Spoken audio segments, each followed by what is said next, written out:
আপনার digital certificate যেমন ধরুন ইনকাম সার্টিফিকেট, বার্থ সার্টিফিকেট বা ধরুন রেসিডেন্সিয়াল সার্টিফিকেট বা যে কোনো ধরনের আধার কার্ডও হতে পারে, যে কোনো ডিজিটাল সার্টিফিকেটে যদি আপনারা এই ধরনের একটা কোশ্চেন মার্ক দেখতে পান এবং সেই ডকুমেন্টটা যদি আপনি প্রিন্ট করে কোথাও জমা দেন, তাহলে কিন্তু সেটা কিন্তু ভ্যালিডেট হবে না, সেটা কিন্তু কার্য হবে না, সেটা কিন্তু ক্যান্সেল হয়ে যাবে। তাহলে এই সমস্যার সমাধান আপনি কিভাবে করবেন? এই কোশ্চেন মার্কটা, এটা কিন্তু দেখুন এখানে লেখা আছে ভ্যালিডিটি আননোন, বা ধরুন অনেক সময় লেখা থাকে সিগনেচার নট ভেরিফাইড। এই ধরনের কোশ্চেন মার্ক বা যদি অপশান থাকে, তাহলে আপনারা কিভাবে সেটাকে ভ্যালিডেট করবেন সেটাই কিন্তু আজকে ভিডিওতে আমি দেখাবো, এবং খুব সহজ পদ্ধতিতে দেখাবো যাতে আপনার সুবিধা হয়, এবং যে কাজটা আপনারা আপনার ল্যাপটপ বা ধরুন কম্পিউটার বা ধরুন মোবাইল ফোন থেকে করে ফেলতে পারেন। প্রথমে আপনার ওই ডিজিটাল সার্টিফিকেট যেটা আপনি পিডিএফ ফরম্যাটে ডাউনলোড করেছেন, সেই পিডিএফ ফাইলটাকে আপনি অ্যাডোব রিডার, যেটা আপনি গুগলে সার্চ করে পেয়ে যাবেন, অ্যাপসটাকে ডাউনলোড করে নেবেন। অ্যাডোব রিডার সফটওয়্যার দিয়ে কিন্তু এটাকে ওপেন করে নেবেন। ওপেন করার পর দেখুন এইখানে এই অপশানটার উপর আসবেন, কোশ্চেন মার্কটার উপর ক্লিক করবেন। দেখুন অপশানটা নতুন একটা উইন্ডো আসছে, সিগনেচার ভ্যালিডেশন স্ট্যাটাস। এখানে আপনি কি করবেন, সিগনেচার, এইখানে দেখুন একটা বাটন রয়েছে সিগনেচার প্রপার্টিজ, এই অপশানটির উপর ক্লিক করবেন। তারপরে দেখুন এখানে একদম নিচের দিকে চলে আসুন, এখানে দেখতে পাচ্ছেন শো সিগনেচার সার্টিফিকেট, এই অপশানটির উপর ক্লিক করবেন।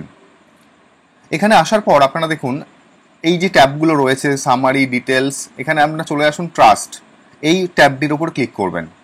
এখানে দেখুন সবগুলোই কিন্তু ক্রস সাইন দেওয়া রয়েছে। একদম নিচে চলে আসুন, এখানে দেখুন অ্যাড টু ট্রাস্টেড সার্টিফিকেট, এই বাটনটির উপর ক্লিক করবেন। তারপরে দেখুন এখানে ওকে করবেন। তারপরে দেখুন এখানে চেকবক্স রয়েছে সার্টিফাইড ডকুমেন্ট, এই চেকবক্সটির উপর ক্লিক করবেন। তারপরে দেখুন এর আন্ডারে 3টে চেকবক্স ওপেন হয়ে গেছে, 3টে চেকবক্সে আপনি সিলেক্ট করে দিন। আচ্ছা, এরপর দেখুন এখানে ওকে বাটনটির উপর ক্লিক করবেন। সবাইকে একটাই রিকোয়েস্ট করব, এই ধরনের ভিডিও পাওয়ার জন্য আমাদের চ্যানেলটিকে সাবস্ক্রাইব করে রাখবেন, কারণ ওটা তো ফ্রিতে, যখনই আমি ভিডিও আপলোড করব আপনার কাছে পৌঁছে যাবে। আর ভিডিও ভালো লাগলে অবশ্যই লাইক করবেন।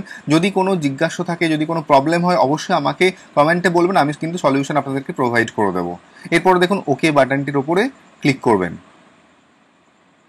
তারপরে কি করবেন, এখানে ফাইনাল যে অপশানটা দেখুন এখানে লাস্টে এখানে রয়েছে ভ্যালিডেট সিগনেচার, ভ্যালিডেট সিগনেচার, এই বাটনটির উপর ক্লিক করে দেবেন।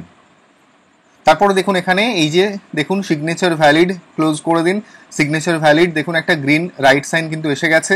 এরপর আপনি এটাকে প্রিন্ট করে নিন, তাহলে কিন্তু এই ডকুমেন্টটা কিন্তু ভ্যালিডেট হয়ে যাবে এবং আপনি আপনার যেখানে দরকার সেখানে কিন্তু সাবমিট করতে পারবেন।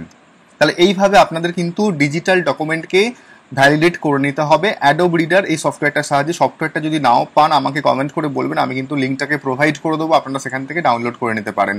আরও আমি বিভিন্ন রকম ভিডিও আপলোড করব আমাদের চ্যানেলে, যেমন ধরুন কিভাবে ইনকাম সার্টিফিকেট বাড়িতে বসে পাবেন, কিভাবে আপনারা রেসিডেন্সিয়াল সার্টিফিকেট বাড়িতে বসে পাবেন, সমস্ত কিছুই, আধার কার্ড কিভাবে ডাউনলোড করবেন, এই ধরনের যাবতীয় আপডেট বা ধরুন ভিডিও দেখার জন্য একটাই রিকোয়েস্ট, চ্যানেলটিকে সাবস্ক্রাইব করে রাখুন, আমাদের পাশে থাকুন। সবাই খুব ভালো থাকবেন, সুস্থ থাকবেন। জয় হিন্দ, দেখা হচ্ছে পরের ভিডিওতে।